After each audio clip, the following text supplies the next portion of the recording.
You know, the experience of a 3-year-old being neglected by parents and dying as a result. This is a creation of Goddess and God and Source and Divine Intelligence.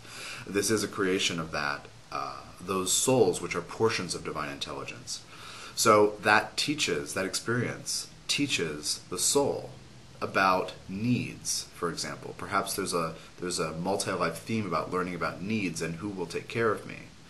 And in some lives, it means growing up and living to be 100 years old and needing to be taken care of in old age, and always wondering why your parents didn't love you the right way when you were a kid, and perennially asking that question. In another life, it might be being neglected and passing away as a 3-month-old baby. So there are all these different ways we explore the themes we set out to explore, but we will experience them. You can check out the 4 channeled books that I offer for direct transmissions from the Ascended Master Jehudi about this: Approaching Love, Understanding Loss and Death, and this will be covered in that one. This is covered in that one. Goddess, Past, Present, and Future, and then Conscious Revolution, Tools for 2012 and Beyond.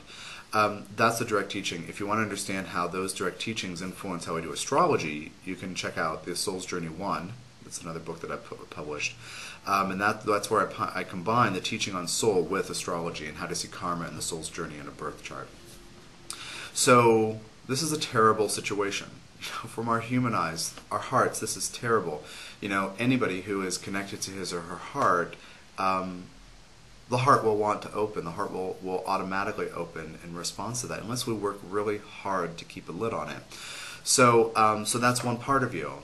And the other part of you is the part that can adapt to the consciousness level of what I'm offering you, that souls create everything they experience. This is true for all the terrible things that we do to each other, all the terrible things we could do to each other. And it's also true of all the loving, wonderful, kind things we do to each other.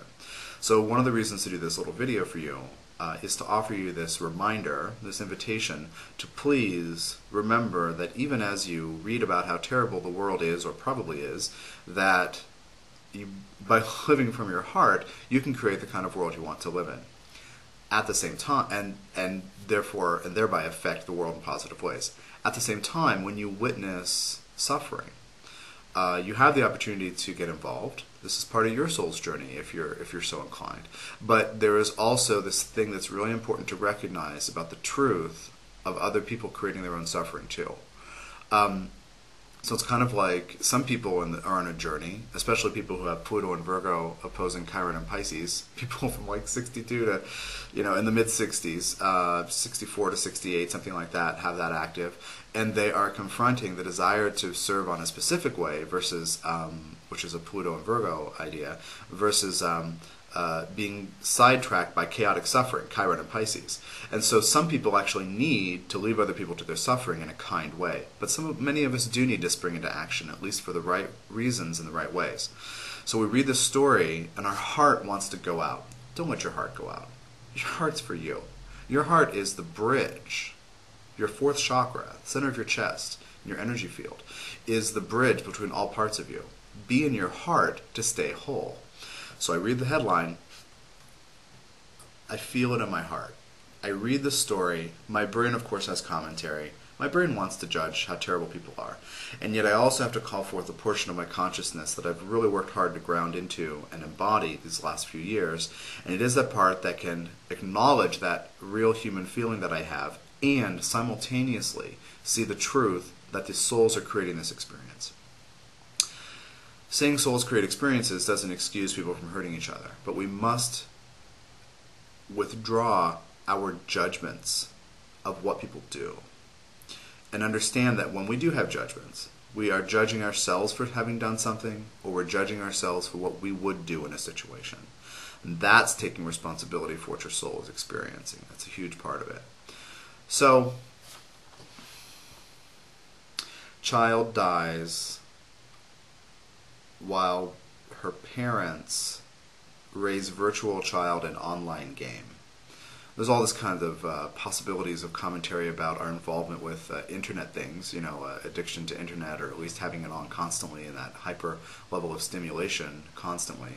And there's a lot to go into there. But what I really want to point out to you is this noticing your reaction and seeing if you can open up to the perspective that souls have created that situation. As I said, to wrap this up, the child who died is a portion of divine intelligence, is a portion of God and Goddess, just as you are and I am. And that soul is creating that experience with those parents. And it's about nurturing. It's about responsibility. It's about who will take care of me. The parents are exploring a journey of responsibility and nurturing and care. And they're also learning about meeting their own needs.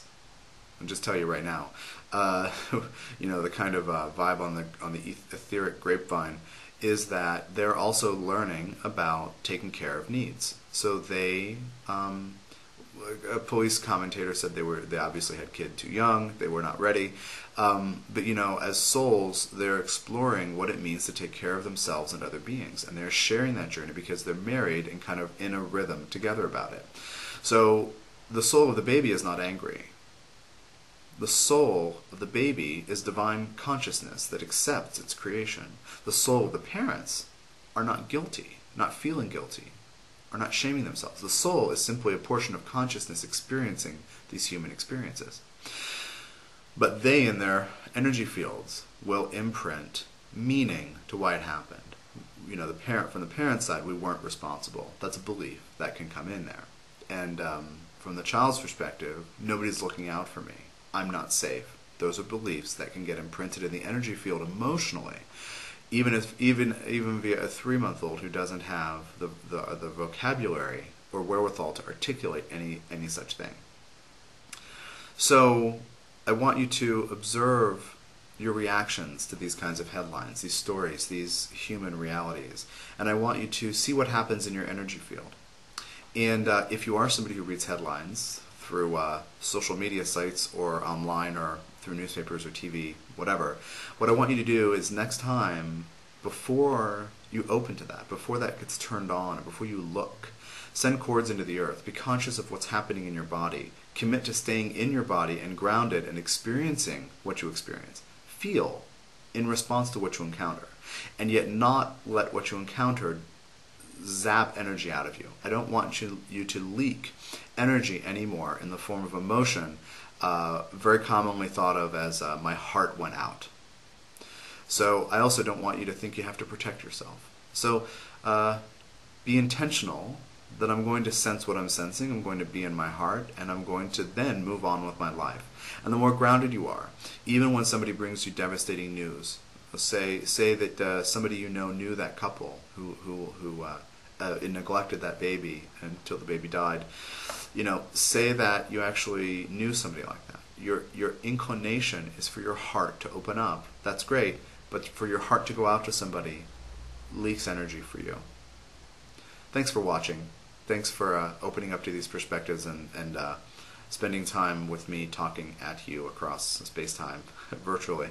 My name is Tom Jacobs. I'm a psychic medium, evolutionary astrologer, and channel. Find me on the web at tdjacobs.com. Bye-bye.